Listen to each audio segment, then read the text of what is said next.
In the final hours before dawn on June 6, 1944, the English Channel was a vast, dark plain broken only by the low rumble of engines and the whisper of wind moving over thousands of small boats that drifted like shadows toward the shores of France.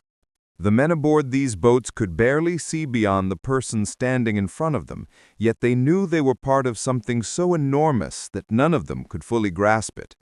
More than 1,000 LCVPs, Higgins boats, lay in the water, their flat bows pointed toward the invisible line of Normandy just beyond the horizon. Each boat carried 36 men, packed shoulder to shoulder, helmets knocking together with every rise and fall of the waves, rifles clutched tightly, hands shaking not from cold alone, but from the awareness that they were moving toward the most heavily defended coastline in Europe. The LCVP was a simple vessel, a wooden hull fitted with thin steel plating on the sides, powered by a temperamental diesel engine.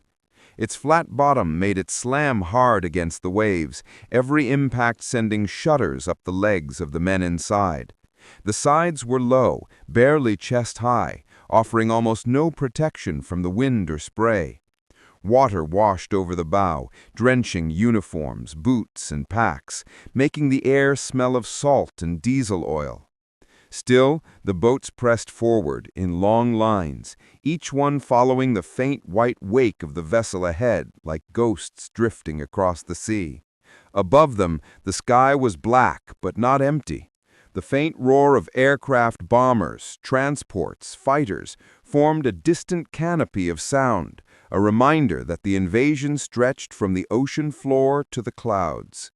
The men looked up occasionally, glimpsing faint shapes moving across the sky, but their eyes always returned to the endless rolling water ahead. The closer they came to France, the colder the air seemed. Every breath felt sharp and heavy. The men shivered, not simply from the chill, but from anticipation. They had trained for months, practiced loading and unloading, climbing down cargo nets, firing from moving decks, crawling through sand under machine gun fire. But nothing could prepare them for moving toward a real shore held by real defenders. Their officers moved quietly among them, checking belts, tightening straps, tapping shoulders, offering what little reassurance they could. A few men whispered prayers, others stared at the dark water. Some closed their eyes, trying to steady their breathing. A handful smiled in tight, nervous bursts, as if forcing themselves to show courage even if they did not feel it. Deep below the cliffs of Normandy, German sentries stood in their concrete bunkers looking out over the black water. At first they saw nothing, only waves and dark shapes of distant clouds, but their ears caught something faint, a low hum, too steady to be wind. Then another sound, then another. Soon it became a murmuring vibration, rolling across the water like an approaching storm. One sentry adjusted his binoculars, scanning the horizon. There was nothing to see, not yet, but something in the water was moving, something big, something unnatural.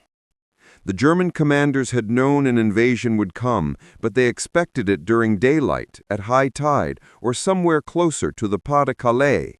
Nothing in their doctrine imagined 10 infantry divisions approaching in the darkness, carried by the largest armada of landing craft ever assembled. The LCVPs continued forward, the first faint hints of dawn beginning to bleed into the sky, making the sea shimmer in gray and silver. The men inside blinked against the weak light and began to see other boats around them, hundreds of them stretching outward as far as they could look. The sight was overwhelming, a floating city of wooden craft moving with slow, relentless purpose. Behind the LCVPs, larger landing craft lumbered forward, carrying tanks, trucks, engineers, bulldozers, artillery, everything needed to punch a hole through Hitler's Atlantic Wall. The LCVP crews kept their eyes on the horizon, now able to make out the faint outline of land, cliffs rising like dark, jagged teeth from the mist. Men whispered to one another, "There it is, France." Some tightened their grip on their rifles, others swallowed hard against the rising fear. One soldier reached into his pocket, touched a folded photograph, and then tucked it back against his chest. The closer they came, the louder the sea seemed to get. Waves slapped against the hulls, the engines growled, the boats creaked and shuddered under strain. Then another sound rose above all of it, the distant crack of artillery. The Germans had finally seen the truth.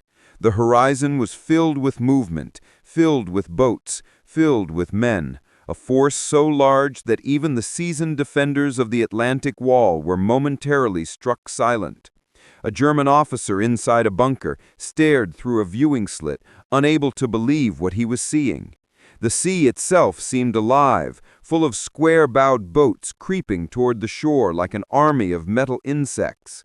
He whispered to the soldier beside him, "We have never seen so many boats, nor so many men coming from the sea."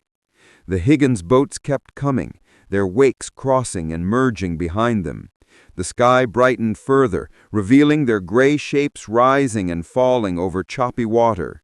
The men aboard could now see the cliffs, the barbed wire, the beach obstacles, the faint flashes of machine gun fire beginning to spark along the shoreline. They felt the fear sharpen inside their chests, but they did not stop. The engines roared, the coxswains leaned forward, shouting above the wind, "Hold on! We are almost there!" The armada surged ahead as one unstoppable force, and for the first time the German defenders understood that the battle for France had begun not with a single boat or a single wave, but with thousands of men arriving all at once, carried by the little wooden vessels that now advanced toward the beaches of Normandy like a rising tide that no wall could hold back. As the first gray light of dawn spread across the channel, the vast armada of LCVPs came fully into view, revealing what no German defender had ever imagined could exist. More than 1,000 Higgins boats stretched across the water, forming long rows that rippled with the motion of the sea. Their flat bows lifted and dropped in the swollen waves, each impact sending spray flying over the men packed inside. The boats advanced steadily, engines growling in a low grinding rhythm that echoed across the water like the breath of a giant waking from sleep. From the cliffs above, the Germans could now see shapes moving through the breaking light. Hundreds, then thousands of shapes, first silhouettes, then the sharp outlines of boats, small, ugly craft of wood and steel that should have looked harmless, but instead looked endless. A German officer lifted his field glasses and felt his throat tighten. The water was filled to the horizon with square-bowed landing craft, each packed with armed men. The defenders had prepared for an invasion, but they had never prepared for this sight, a moving wall of boats, more numerous than the fishing fleets of entire coastal towns. In the LCVPs, the men clung to the side rails as waves slammed hard against the hulls. Some boats rose cleanly, then dropped with a bone-shaking crash. Others dipped their bows so low that cold seawater poured inside, soaking boots, packs, and rifles. The smell of salt, diesel fuel, and vomit filled the air. Several soldiers were already hunched over, retching from the violent motion of the sea. But the coxswain at the stern shouted over the roar of the engine, "Get ready! 30 minutes to the beach!" Inside the boats, the men stood pressed together so tightly that they felt every move of the person beside them. Helmets clicked against helmets, gear straps snagged on gear straps. The deck was slick with seawater, and men widened their stance to keep balance. A soldier near the bow whispered to his friend, trying to calm the tremor in his voice, "We make it off this boat, we live." The friend nodded, gripping his rifle so hard that his knuckles turned white. Above them, the sky began to fill with smoke from naval bombardment. The thunder of big guns rolled across the water, battleships and cruisers firing at German bunkers and fortifications, sending geysers of sand and concrete into the air. The men in the LCVPs felt the vibrations travel through their boots and into the wooden planks beneath them. Each distant explosion was a reminder that the world waiting ahead was lethal. The coxswain steered through the choppy water, weaving between other landing craft and avoiding submerged obstacles that could rip open the hull of a Higgins boat. Behind him, the small diesel engine coughed and growled, pushing the little craft forward, toward beaches they still could not clearly see, but could already hear. Machine gun fire began to crackle faintly over the water. The men lifted their heads, listening. The sound grew louder, sharper, more defined. Soon they could hear ricochets skipping off metal and the distant ping of bullets striking landing barriers. The reality of the moment closed in on them. The Germans were awake now and firing. The LCVPs kept going. The Armada moved with immense coordination, each coxswain following the white wake of the boat ahead, keeping formation as if pulled by a single invisible line. Over the rising noise of engines and gunfire, officers shouted orders. "Raise ramp! Stay low! Prepare to rush!" On one boat, a soldier clutched the wooden side so tightly that splinters dug into his palm, but he did not loosen his grip. He stared at the cliffs ahead, where flashes of enemy muzzle fire glinted like fireflies in the gloom. Another man pressed his forehead to the metal ramp, taking slow breaths, trying to steady the shaking in his legs. The closer the boats came to shore, the more the German defenders felt shock settling into their bones. They had expected landing craft, maybe a few dozen, maybe 100. But this was different. This was not a landing. This was a flood, a tidal wave of men and boats and steel, all moving toward them with the weight of a continent behind it.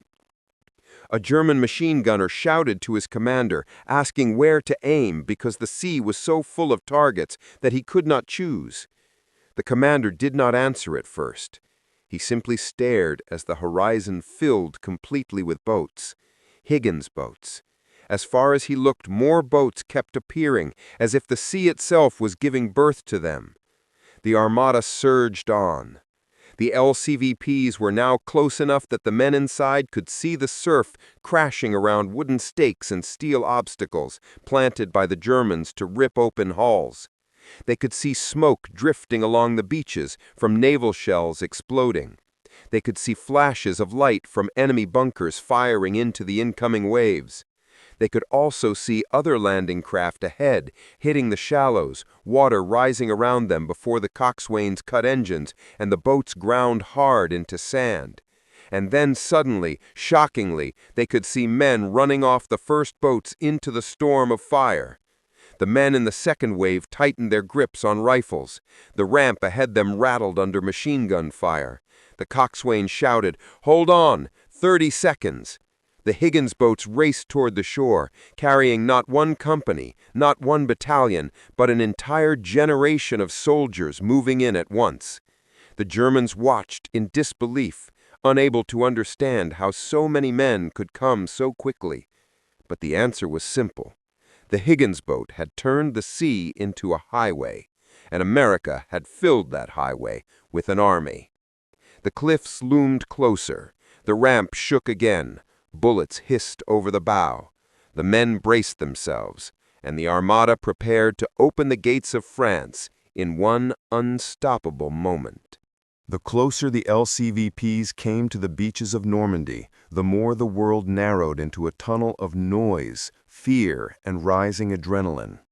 The men inside no longer saw the sea around them or the sky above them. They saw only the ramp in front of their boots, the thin sheet of steel that separated them from France and from death. The coxswain looked over his shoulder, shouting above the engine, "Hold tight! When that ramp drops, move!" The boat lurched violently as it struck an underwater sandbar, then scraped forward, grinding toward shallow water. Behind the thin steel walls, bullets snapped and ricocheted, sparks dancing off the metal. The men pressed their bodies low, bracing against the sides, water sloshing around their ankles. Each wave lifted the LCVP, then slammed it down again, sending cold seawater over their helmets and into their faces. The boat shuddered, taking hits from machine gun bursts that punched through the wooden hull and showered splinters across the men inside. A corporal near the bow whispered to himself over and over, "Just get off the boat! Just get off the boat!" It was a desperate mantra shared by every soldier who had trained in landing operations. They knew the truth. The Higgins boat was not the battlefield. It was the coffin if they stayed too long. Ahead of them, the cliffs began to loom, darker, more defined. More muzzle flashes flickered along the German bunkers. A machine gun somewhere above sent a whirling line of bullets spraying across the water, cutting through waves like a saw. Through the smoke, the men could see the first wave already fighting for survival. Bodies floated in the surf, helmets bobbed in the rising foam. Explosions burst among the beach obstacles, and the shrill metallic ping of bullets striking steel structures filled the air. The coxswain gunned the engine one last time, pushing the LCVP as far onto the sand as the tide allowed. Then, with a final grinding heave, the boat stuck itself into the beach. The engine cut. The world seemed to hold its breath, and then the ramp dropped. The steel plate slammed onto wet sand with a deafening crash, letting in blinding light and the roar of Normandy. The first men leaped forward and were cut down instantly. The MG-42s on the bluffs above fired at nearly 1,500 rounds per minute, turning the open mouth of the LCVP into a killing zone. The men behind fell back instinctively, pressing against each other, trapped for a split second in the funnel of death, until officer screamed, "Go! Go! Move! Move! Get off the boat!" The soldiers surged forward, their boots splashing into the freezing surf. Some stumbled immediately, weighed down by packs, waterlogged uniforms, and fear. Others lunged ahead, running low through waves as bullets whipped past their ears. The boat rocked as men jumped off, leaning hard to one side. Then the coxswain yelled, "Reverse! Reverse! We have to clear the ramp!" Another wave of LCVPs needed the same landing space. Behind them, the next craft drove toward the beach, cutting through smoke and chaos, bringing more men into the storm. Some hit underwater obstacles, explosions bursting beneath their hulls, throwing men into the waves. Others lowered ramps into water too deep, forcing soldiers to wade chest high as gunfire shredded the surf. Around them, the ocean churned with broken equipment, shattered wooden planks from destroyed boats, and the desperate shouts of wounded men calling for medics. The Higgins boat crews worked with frantic precision. Some boats backed away immediately, searching for new landing lanes. Others stayed long enough to pick up survivors, dragging soaked, bleeding soldiers over the gunwales into the interior. One coxswain leaned over the side, dragging a wounded man onto the deck as bullets kicked fountains of water around him. He shouted to a sailor at the stern, "Get us out of here!" and the engine roared back to life. On the beach itself, more LCVPs landed every minute, their ramps hitting sand in a relentless rhythm, metal striking earth, carrying wave after wave of soldiers onto Omaha and Utah. Hitler's Atlantic Wall was designed to stop an army, but it had never been designed to stop thousands of men arriving at all once. Through the mist and smoke, German gunners now saw a terrifying sight. The Higgins boats kept coming. The sea was full of them. Each time one ramp fell, 36 more men rushed into the chaos. And with every new wave, the Americans pushed farther inland, even as bodies filled the incoming surf. The Higgins boat made possible the one thing the Germans feared most, a continuous flow of soldiers that no amount of fire could slow down. The defenders began to panic, reports flowing through their bunkers, shouting that more boats were coming, more men, more waves. The sight overwhelmed them. A German officer near Pointe-du-Hoc wrote later, "They were everywhere, small square boats opening like jaws and spilling men into the water faster than we could fire." The Higgins boat made that nightmare real. Every minute, another dozen Higgins boats struck the sand and opened their ramps. Every minute, more soldiers charged forward, pushing the front line higher up the beach. The storm of Omaha and Utah should have annihilated the attackers. Yet because the Higgins boats delivered men non-stop, the Americans did not break. The ramp of each LCVP was a doorway into hell, and every man who ran through it widened the breach in Hitler's Atlantic Wall, inch by inch, until the tide of soldiers became impossible to stop. For the German defenders, crouched inside the bunkers and trenches of the Atlantic Wall, the first minutes of the invasion felt like chaos, but chaos they believed they could still contain. They had repelled raids before, they had studied Allied amphibious doctrine, and they trusted their reinforced positions, towering cliffs, minefields, barbed wire, and the deadly precision of the MG-42. Yet by the time 30 minutes had passed, something impossible had happened, something none of their training scenarios had ever predicted. The Americans were landing faster than they could be killed. The reason was not a miracle. It was the machine that kept arriving in again across the surf, the Higgins boat. Each LCVP carried 36 soldiers, and more than 1,000 of them surged toward the beaches at dawn. Their shallow draft let them pass over underwater sandbars. Their flat bottoms let them ground high on the beach. Their ramps dropped instantly, releasing men into the surf before pulling away to make room for the next wave. No defensive doctrine in the German manuals accounted for this relentless rhythm, this conveyor belt of human determination. The Germans fired hundreds of thousands of rounds in the first half hour, but the stream of landing craft did not slow. In fact, the number of boats seemed to increase as more waves appeared from the gray horizon. The German observation posts reported the same thing along every beach sector. They are still coming. There is no end to them. On Omaha, where the slaughter was worst, the ramp of nearly every LCVP opened into a storm of bullets, but the men still poured out. Some were shot immediately, some waded into deep water and drowned, some crawled desperately toward hedgehogs and metal obstacles for cover.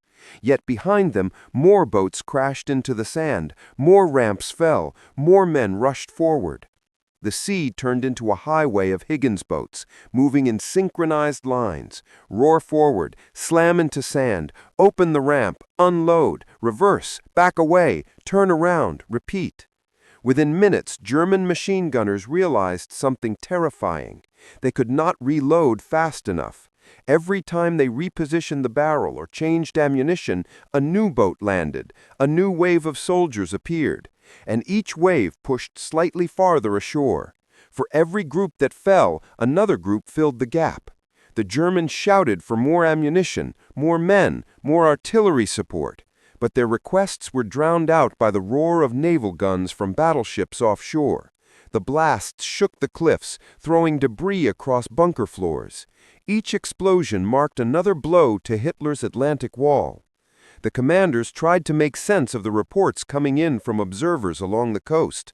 Some exaggerated or panicked. "They are landing everywhere," said one. "There are too many," said another.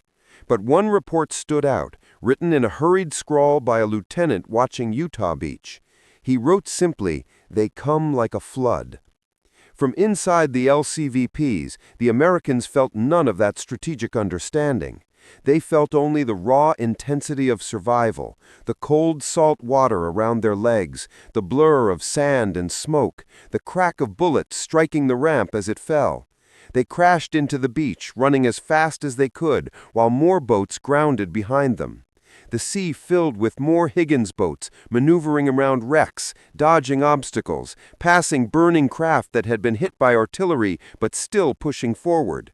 The coxswains performed miracles, steering with one hand while shouting orders with the other. Their boats had no armor, no shields, no turrets. The steering position was exposed, a man standing behind a small metal plate guiding his craft under direct fire. Yet they kept going. The German defenders saw all of it and still could not accept what they were witnessing. Their minds could not merge the two truths together. The Higgins boats were small, weak, lightly built from plywood and thin steel, and yet they were landing an entire army all at once. The fire rate of an MG-42 could tear apart a man in seconds, but it could not tear apart the sea. Not when the sea kept delivering wave after wave after wave. In the bunkers, commanders began to realize that the numbers were turning against them. The Americans had not sent one regiment or one division. They had sent entire corps, entire armies, all of them arriving through the mouths of small square boats. The LCVPs created momentum faster than German defenses could react. A bunker destroyed by naval fire left a hole in the line, but before reinforcements could move in, 3 more waves of Americans were already pushing past it. A machine gun emplacement jammed or overheated, and in those few critical moments, dozens of men sprinted across open sand, impossible to stop. The Higgins boat did not just land soldiers. It crushed the pace of German defense. It shattered their ability to regain control. It turned the invasion into a race, one the Germans were never equipped to win. Within 30 minutes, more than 10,000 Allied soldiers had hit the beaches. Within 30 minutes, the sea was thick with landing craft, circling back for more troops. Within 30 minutes, the German defenders realized the truth that shook them to their core. The Atlantic Wall had not been broken by tanks or bombers. It had been broken by speed. Speed brought by thousands of little wooden boats, each one delivering another heartbeat of the greatest invasion in history. And as more LCVPs appeared on the horizon, the defenders understood that the flood was still rising, and nothing they could do to slow it down. By mid-morning on June 6, 1944, the beaches of Normandy no longer looked like the proud concrete fortress Germany had spent years building. They looked drowned, overwhelmed, consumed by a tide of men that refused to stop coming.